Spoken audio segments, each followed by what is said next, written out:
대신 주 앞에 나가 내가 사랑했던 모든 건 내려놓고 주님만 사랑해. 내가 주인 삼은 모든 건 내려놓고 내 주 대신 주 앞에 나가 내가 사랑했던 모든 건 내려놓고 주님만 사랑해. 주 사랑 거친 풍랑에도 깊은 바다처럼 나를 잠잠케 해. 주 사랑 내 영혼의 반석 그 사랑 위에 서리.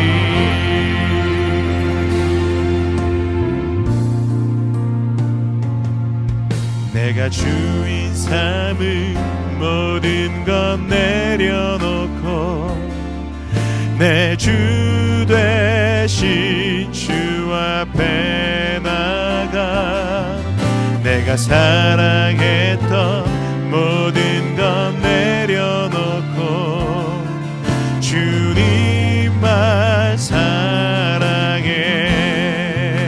내가 주인 삼은 모든 건 내려놓고 내 주 대신 주 앞에 나가 내가 사랑했던 모든 건 내려놓고 주님만 사랑해. 주 사랑 거친 풍랑에도 깊은 바다처럼 나를 잠잠케 해. 주 사랑 내 영혼의 반석 그 사랑 위에 서리. 주 사랑 거친 풍랑에도 깊은 바다처럼 나를 잠잠케 해. 주 사랑 내 영혼의 반석 그 사랑 위에 우리 목소리 높여서 주 사랑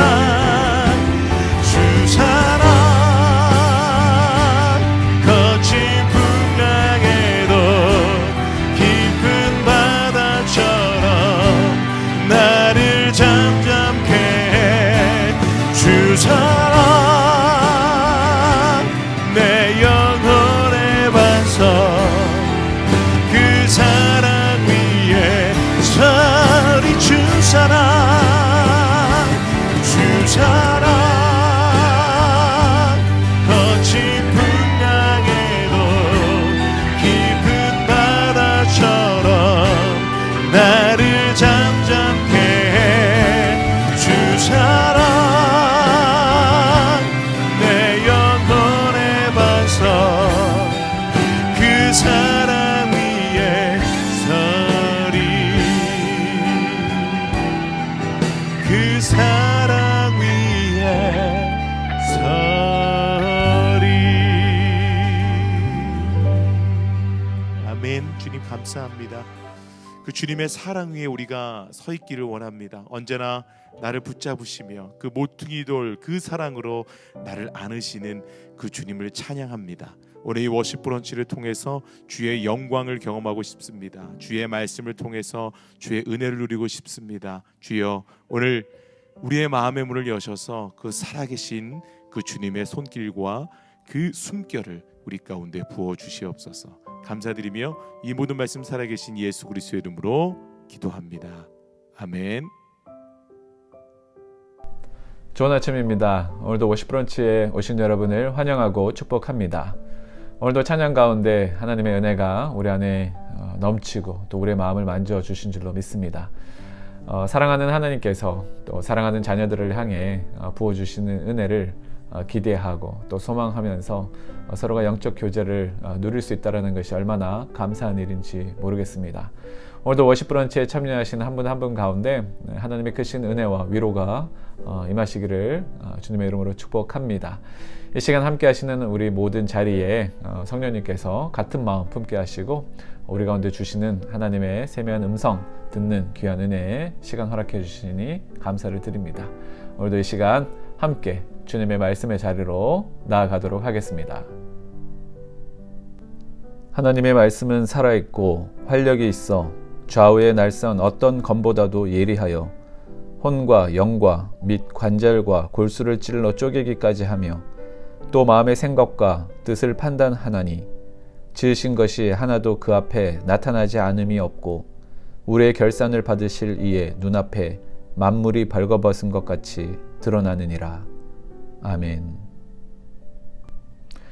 하나님의 말씀은 살아있습니다.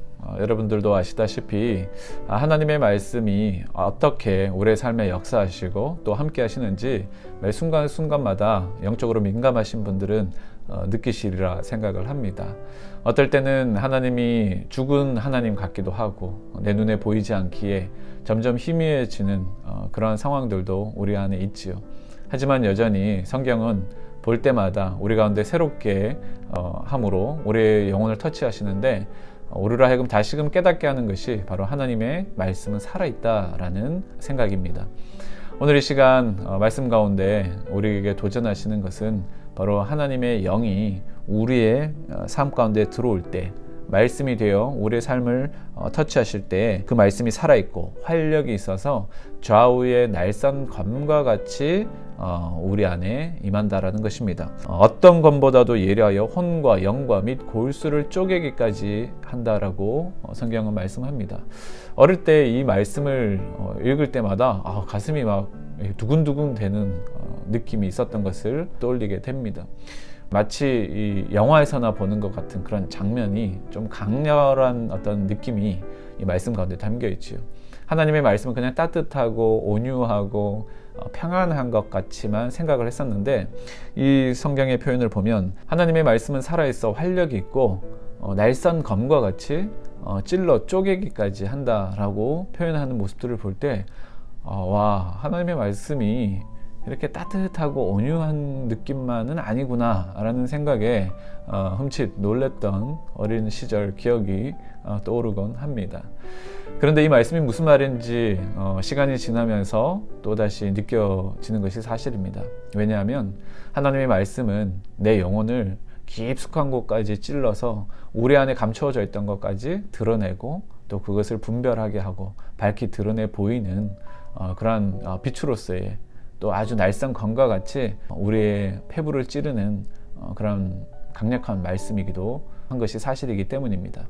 오늘 여러분의 삶에 있어서 하나님의 말씀은 어떠한 자리에 또 어떠한 역할로 여러분에게 다가오시는지 궁금합니다.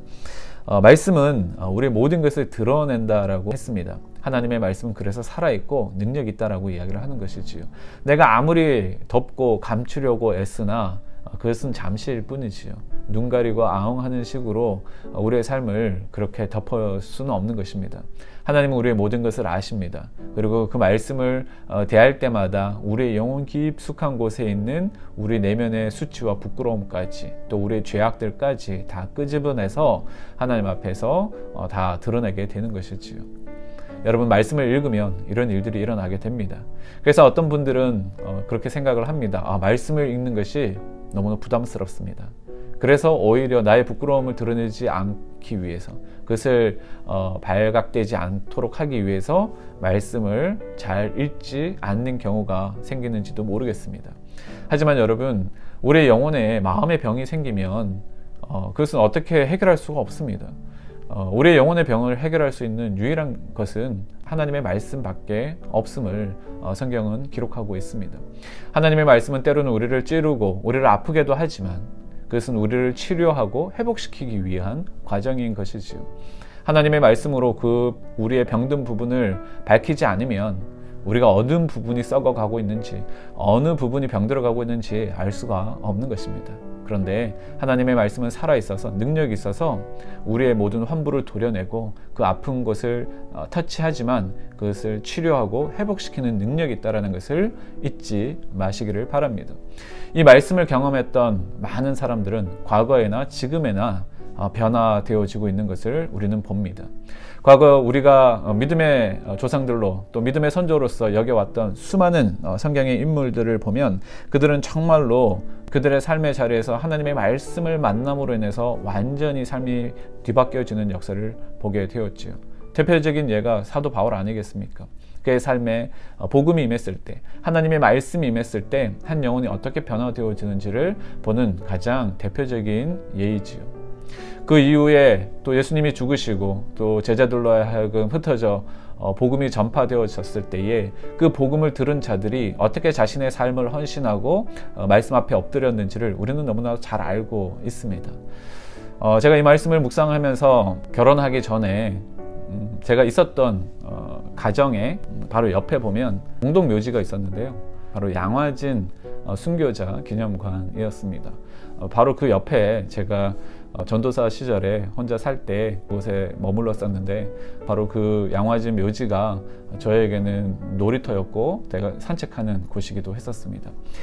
그곳을 이렇게 시간이 날 때마다 거닐곤 했었는데요. 그때 처음 제가 그곳을 방문하고 거닐 때 그곳에 많은 묘비들이 있는 것을 보았습니다. 근데 그 묘비 중에 한 분의 문구가 참 가슴에 와닿았었는데 그분이 바로 루비 캔드릭이라는 여자 선교사였습니다.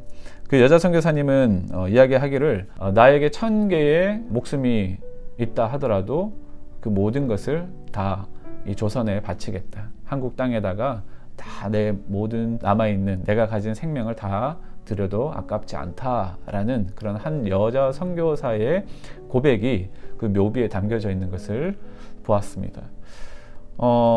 그때 참 많은 생각들이 있었습니다. 도대체 무엇으로 하여금 무엇이 이 선교사, 외국 선교사이자 또 가냘픈 여자의 몸으로 또 낯선 땅에 선교사라는 이름으로 와서 이토록 그 땅을 사랑하고 그 안에 있는 영혼들을 품을 수 있을까라는 생각들을 그날 하루 동안 계속해서 되새기게 되고 잠 못 이뤘던 기억이 납니다.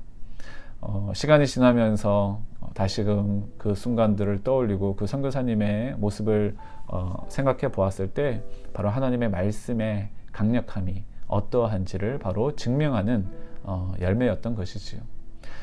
그리고 나서 그 이후에 보면 그 묘비 이후에도 이름 없는 묘비들이 많이 있었습니다. 조그만 묘비들이었는데 그 묘에는 누군가 해서 궁금해가지고 알아봤더니만 그 선교사님과 함께 그 땅을 처음 밟았던 어린 자녀들, 아주 갓난 아이부터 어린 자녀들이 이름도 없이 빛도 없이 그냥 낯선 땅에 선교사의 가정에 자녀로 와서 그곳에서 죽임을 당했던 그런 결과들이 바로 그곳에 펼쳐져 있었던 것입니다.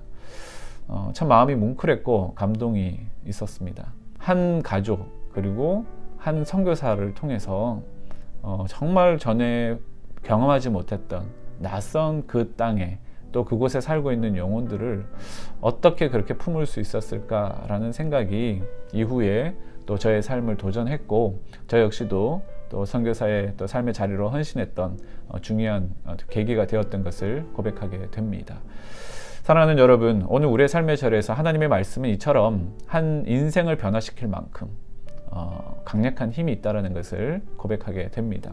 오늘 여러분의 삶의 자리에서도 하나님의 말씀은 그들에게 임했던 하나님의 영이 오늘 우리에게도 동일하게 임하는 줄로 믿습니다. 하나님의 말씀은 살아있습니다. 우리의 영혼을 골수를 찔러 쪼개기까지 할 만큼 강력한 힘을 가지고 있고 우리의 모든 감추어졌던 것들을 밝히 드러낼 수 있는 힘이 있는 것이 사실입니다. 이 하나님의 말씀을 피할 수 있는 사람은 아무도 없습니다. 다만 우리 안에 죄와 또 악으로 가득 차 있으면 그 빛은 피하고자 하는 어둠의 속성이 있지만 우리가 그 하나님을 사랑하고 말씀을 사랑하면 그 말씀은 우리를 영광스럽게 하고 빛나게 하고 우리의 존재를 더욱더 소중하고 존귀하게 여기게 하는 강력한 힘이 되는 메시지가 되는 것이지요. 오늘 말씀이 우리에게 어떻게 와 닿고 있는가, 그 말씀 앞에 나는 어떻게 서 있는가, 이 질문을 다시 한번 스스로에게 던져보시면서 오늘 하루 주님의 말씀과 동행하는 저와 여러분들이 되시기를 주님의 이름으로 축복합니다. 오늘도 이 말씀 기억하시면서 함께 기도의 자리로 나아가도록 하겠습니다. 하나님 감사합니다. 오늘도 주님께서 우리 가운데 말씀해 주신 것을 기억합니다. 하나님의 말씀은 살아있고 능력이 있음을 고백합니다. 우리의 생각과 우리의 방법이 아닌 하나님의 말씀대로 살아가는 영혼들이 될 수 있도록 인도하여 주옵소서. 한치 앞도 내다보지 못하는 우리의 인생인데 우리는 하나님의 말씀 없이 나의 지식과 나의 경험대로 의지하여 살아가고 있지는 않는지 고백합니다. 하나님, 우리 자신을 다시 한번 겸손하게 주님 앞에 엎드리게 하여 주시고 또 주님 앞에 온전히 맡겨서 그 말씀이 서라는 것에 서고 그 말씀이 가라는 곳에 갈 수 있는 그런 믿음의 반응이 우리 삶 가운데 나타날 수 있도록 역사하여 주옵소서. 오늘 하루에 주어진 모든 시간도 주님 손에 있음을 고백합니다. 주님, 우리가 무엇을 보아야 할지, 무엇을 생각해야 될지, 또 무엇을 말해야 할지 모든 순간순간마다 주님께서 간섭하여 주시고 인도하여 주옵소서. 그래서 나의 삶으로 오직 하나님의 말씀이 살아있음을 드러내는 귀한 통로가 될 수 있도록 우리를 사용하여 주옵소서. 그렇게 인도하실 주님께 감사드리며 예수님의 이름으로 기도합니다. 아멘. 감사합니다. 오늘도 하나님께서 우리에게 주신 말씀 잘 붙들고 우리 가슴에 새기기를 바랍니다. 하나님의 말씀이 살아있습니다. 오늘 우리는 바이블 트래킹 말씀 묵상을 계속해서 해나가고 있습니다. 성경을 읽는 동안 여러 가지 어려움들도 분명히 있겠지만 우리 끝까지 힘을 내어 모두가 잘 완주할 수 있는 귀한 시간이 되시기를 바랍니다. 오늘 하루도 주님의 말씀과 함께 승리하는 하루가 되시기를 응원합니다. 사랑하고 축복합니다.